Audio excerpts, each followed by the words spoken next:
আপনারা ভাবতে পারেন এতগুলো চা পাতা টবে দিয়ে দিলে 2 থেকে 3 ইঞ্চি গ্যাপে গ্যাপে লাউ ধরেছে, এত লাউ এসে। চারা রেডি হচ্ছে, কিচেন ওয়েস্টের উপর 1 মুঠ করে মাটি দিয়ে দিয়েছে। হ্যালো, আসসালামু আলাইকুম। গরম তো চলে আসছে, এখন ছাদ বাগানে অনেক কাজ, বীজ জার্মিনেট করা, চারা রেডি করা, মাটি রেডি করা, অনেক কাজ। আর এর মাঝে মাটি রেডি তো চলছে, ওইটা তো 12 মাসের কাজ। এই বালতিটা আপনারা দেখছেন অনেকদিন যাবত আমি এর মধ্যে কিচেন ওয়েস্ট দিচ্ছি।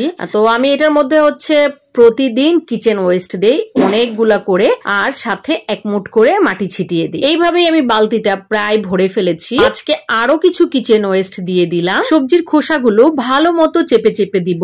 আজকে যেহেতু আমি ফাইনাল মাটির লেয়ার দিব, তাই আজকে এর মধ্যে আমি বেশ অনেকটা পরিমাণ মাটি দিব। সাথে এই চা পাতাগুলো দিয়ে দিব। এগুলো শুকনো চা পাতা। আপনারা যারা আমার ভিডিও দেখেন তারা কিন্তু খুব ভালো করে জানেন এই চা পাতাগুলো আমি কোথা থেকে কালেক্ট করি আর কিভাবে এটা প্রসেস করি। আজকে এই সবগুলো চা পাতাই আমি বালতিতে ঢেলে দিব। এতে কিন্তু কোনো সমস্যা হবে না। আপনারা ভাবতে পারেন এতগুলো চা পাতা টবে দিয়ে দিলে হয়তো বা আমার গাছের ক্ষতি হবে।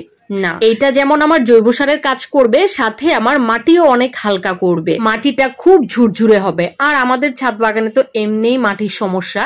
আমরা কিন্তু এইভাবে মাটির সাথে চা পাতা মিক্সড করে নিলে আমাদের কিন্তু অল্প মাটি অনেকগুলো করে ফেলতে পারবো। এখন আমি এর ওপর মাটির লেয়ার দিয়ে দিলাম। এই বালতিটা ভরার জন্য আমি কিন্তু যখন প্রথম মাটির লেয়ারটা দিয়েছিলাম তখন অনেকগুলা মাটি ইউজ করেছি, আর এরপর শুধু 1 মুঠ করে আমি মাটি ইউজ করেছি। কিচেন ওয়েস্টের উপর 1 মুঠ করে মাটি দিয়ে দিয়েছি। এই যে লাস্ট বার যখন আমি মাটি দিলাম, এইবার আমি অনেকগুলা মাটি ব্যবহার করলাম। মোট কথা টবের প্রথম আর শেষ লেয়ারটা অনেক বেশি মাটি দিয়ে করতে হবে। এই যে এখানে চারা রেডি হচ্ছে।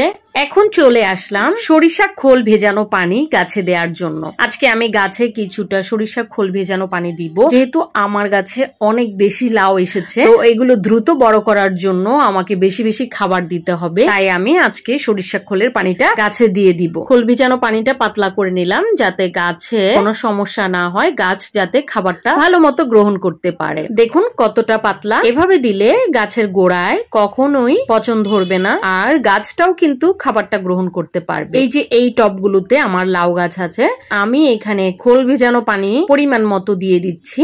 দেখুন কত লাউ এসেছে। আমি বলেছিলাম অনেক লাউ এসেছে। দেখুন ছোট্ট একটা ডগায় কতগুলা লাউ। আর সবচেয়ে বড় কথা কি জানেন, 2 থেকে 3 ইঞ্চি গ্যাপে গ্যাপেই লাউ ধরেছে, এত লাউ এসেছে। দেখুন এখানে মাত্র 2 ইঞ্চির গ্যাপ, তাতেই আরেকটা লাউ। এত লাউ তো নিশ্চয়ই থাকবে না, তবু যেই কয়টা থাকে সেইগুলো যেন দ্রুত বড় হয়, তার জন্য আমাকে এখন বেশি বেশি খোল ভেজানো পানি দিতে হবে। আমি সপ্তাহে 2 দিন করে এই খোল ভেজানো পানি দিয়ে যাব। বেগুন গাছেও মাশাআল্লাহ অনেকগুলো বেগুন ধরেছে। এই টবেও আমি খোল ভেজানো পানিটা দিয়ে দিলাম। ভিডিওটা কেমন লাগলো কমেন্ট করে জানাবেন। আশা করছি ভিডিওটা আপনাদের কাছে ভালো লাগবে, আর ভালো লাগলে অবশ্যই চ্যানেলটা সাবস্ক্রাইব করে দেবেন। সবাই ভালো থাকবেন, সুস্থ থাকবেন। আল্লাহ হাফেজ।